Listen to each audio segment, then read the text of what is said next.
And I'd like you to allow your light body just to float up out of the physical and float up, passing through the ceiling of the room, passing through the roof of the house.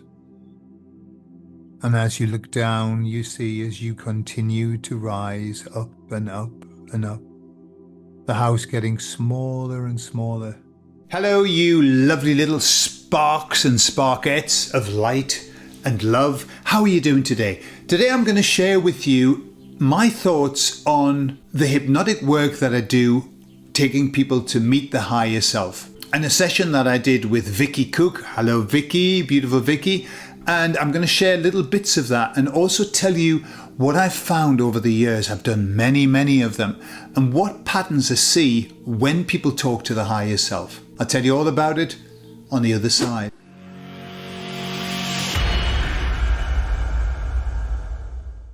So what is the higher self? You know, one thing that I find is that I get lost in all of the new world spirituality, rainbows and unicorn kind of vocab. I don't necessarily understand it. And I personally think that one name that we use is understood differently by different people. So when I say higher self, some people might understand it as something completely different to what I understand it and what somebody else might understand it.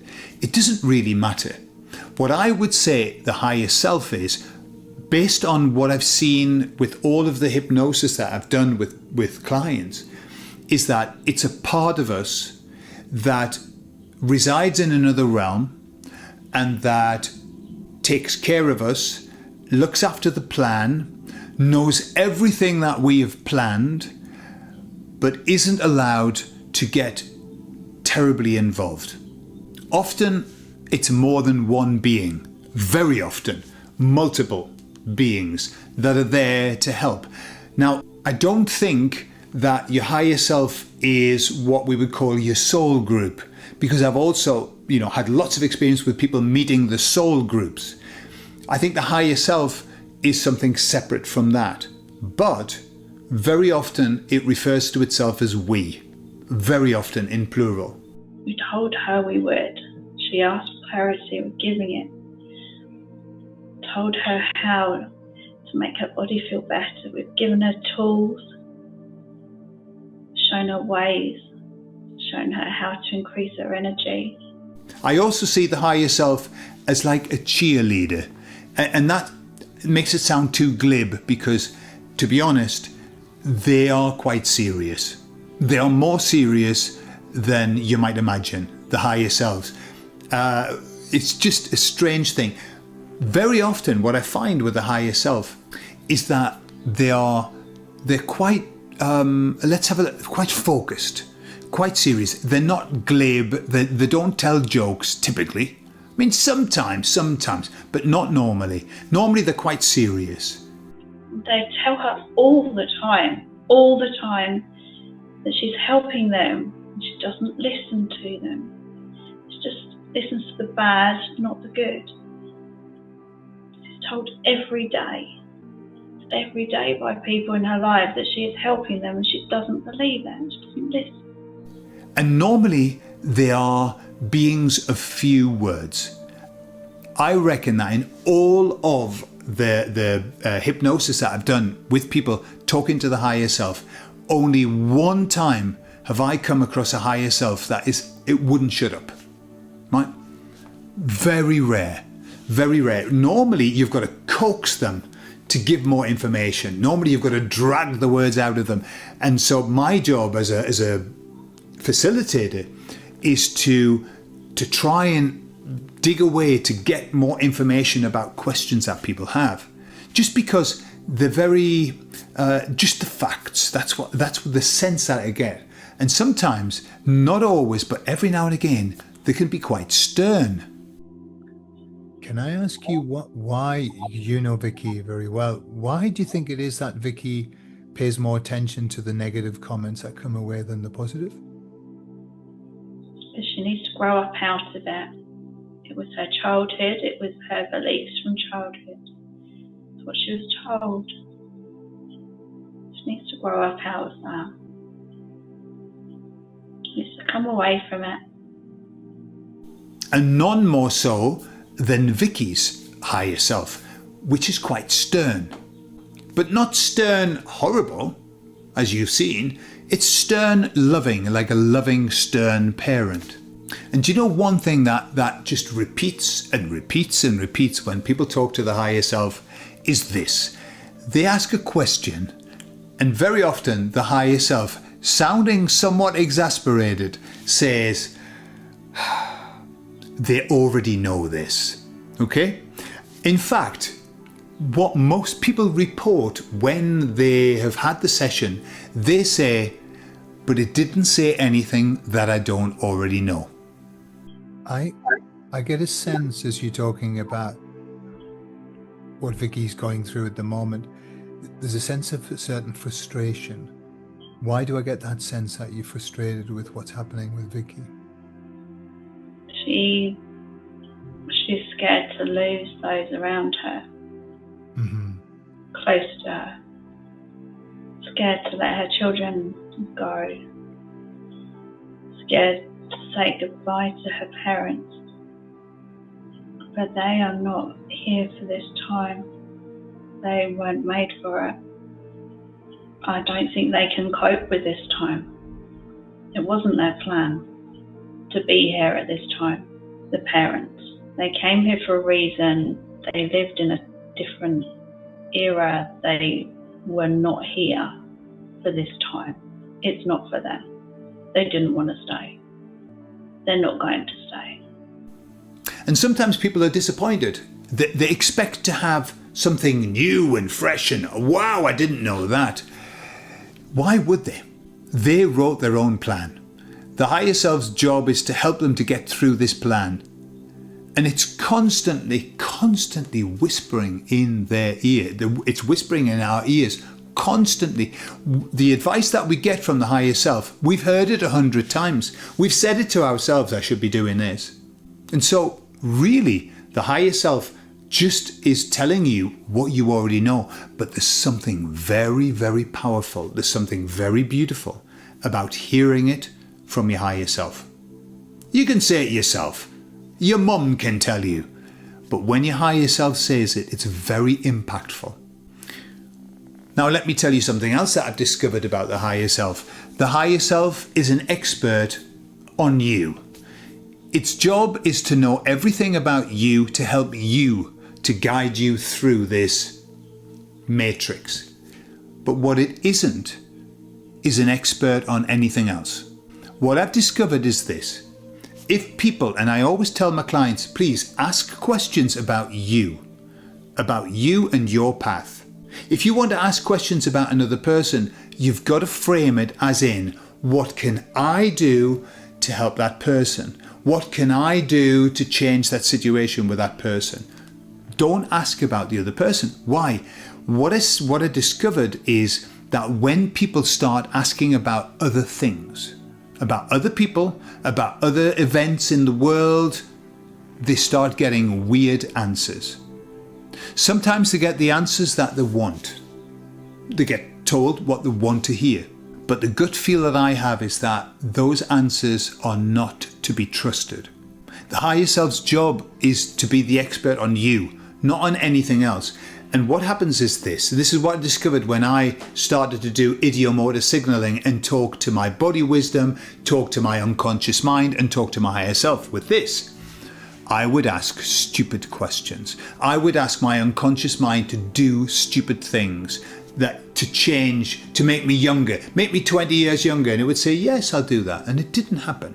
Why? Because you've got to treat these bodies, these parts of us with great respect. If you disrespect them, and for me, disrespecting them is by asking them to do silly things or asking them to tell you things that they don't have access to, then what happens is the respect is lost and they just give you whatever you want to hear. Don't do it. This is very different to maybe channeling other beings whose job it is to give you information about other things. That's fine. But when you're talking to your higher self, talk about you. Stick to you. And I'll tell you something else that happens as well, which is really weird. It's weird because unless you've been in the situation, it's difficult to understand how it works. So what I do is I give the clients the option of either just being the higher self, letting the higher self go into them and they talk. I talk directly to their higher self and they are talking as though the higher self. Or I give them the option of just relaying the information that they get. It comes to them and they tell me what the higher self has said. But as you can imagine, if you are being the higher self and you are talking like the higher self, then you're the higher self. But what's happening is you're speaking, the higher self is speaking and it's coming around in a loop and it's coming into your ear and you were hearing it. So it's like this really like weird split that you've got. And so a question that I often ask at the end is, what does this person need to know now that's going to help them? What would you like to say to Vicky just to finish? What does Vicky need to hear right now? She knows we're her biggest cheerleaders. We always have been. We've told her so many times she's out there and we are here cheering her on, always watching, there, ready to guide, ready to help. We have never not helped her when she's asked her. She just doesn't ask sometimes, but we always help when she asks. She has to remember that. There's no limit to the asking. There's no counting how many times. There's no restriction on the help that we can give. We will always give her advice and help her.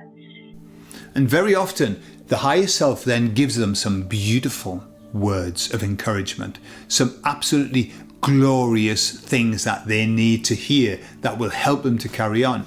And the person is saying the words, they're coming around and they're hearing the words and they start crying. Most times, I know it's the person that's crying, even though the person's speaking like the higher self. And the higher self says things like, they just need to understand that they're loved, that they have all the support, that we are always here and we always will be here.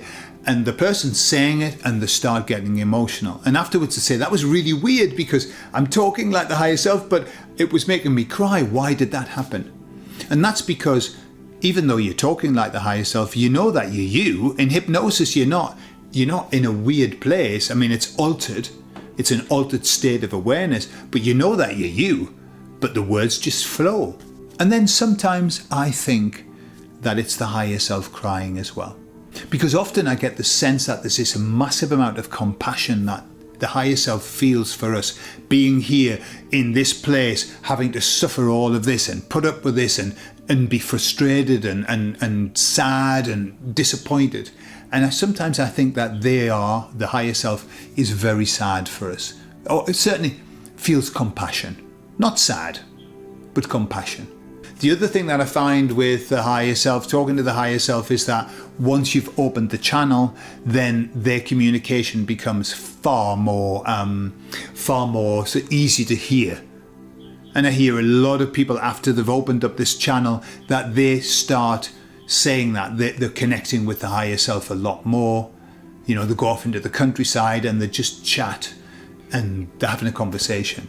So it's a beautiful experience. But don't expect platitudes from the higher self. Don't expect it just to be, as the Americans say, blowing smoke up your ass. Okay? That, telling you all the nice and beautiful, but sometimes they can be tough. Sometimes they can be direct, and they want you to get on the path. She knows, even down to when she chooses which apple in the bowl that she's going to eat. We are helping her to know. We're helping her to see ways that she can make her body healthier. We will guide her always. She needs to know that she isn't alone. She feels lonely sometimes. She isn't alone. We are always here.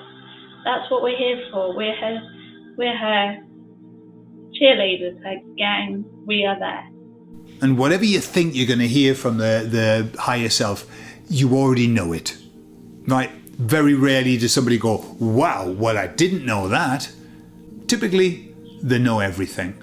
And it's just like a reinforcement of, okay, so now I just need to focus on my path and focus on my plan. So I'll leave you with a little bit more of Vicky's session as well, so you can see how things panned out. And I love you all, and I'll speak to you all later. Tell me, have you got a connection with your higher self? How do you talk to them? How do you communicate with your higher self? Is your higher self one or many? And have you had hypnosis and connected with your higher self? I'd be interested to know. I love you all. Bye-bye. What does Vicky need to understand that will help her to drop this fear? To live in the moment, to go with what feels good, to stop planning ahead so consistently, to do what feels right in the moment, trust her instinct in the moment. So do you think that Vicky has been not living as spontaneously as she ought to? Should she be more spontaneous? Yes, she thinks she was being, but she wasn't, because she was planning each step ahead every time, every moment. She likes to push and challenge herself, but she's best doing it when she doesn't really think about it. She is best just doing it anyway. Yeah. There's no point in planning something. It's like doing something twice. Just do it in the moment. Do it once. What's the point? The point of planning. Planning doesn't work. It doesn't mean anything.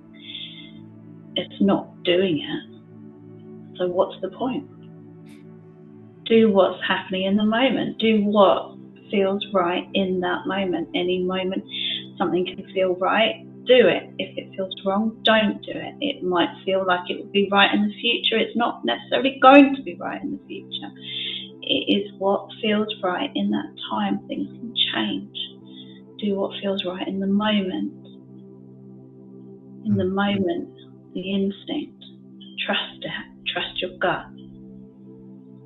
Learn to do that. Great advice. We advise her all the time. We talk to her every morning. She writes it down. She asks us things. We tell her. We talk to her a lot. She does listen. She is getting better at listening. She is. Yeah. She is on the right path. This is just a time of shedding. Shedding is hard. It's hard to shed what you think you know. That is a misconception, because she knows the truth deep down.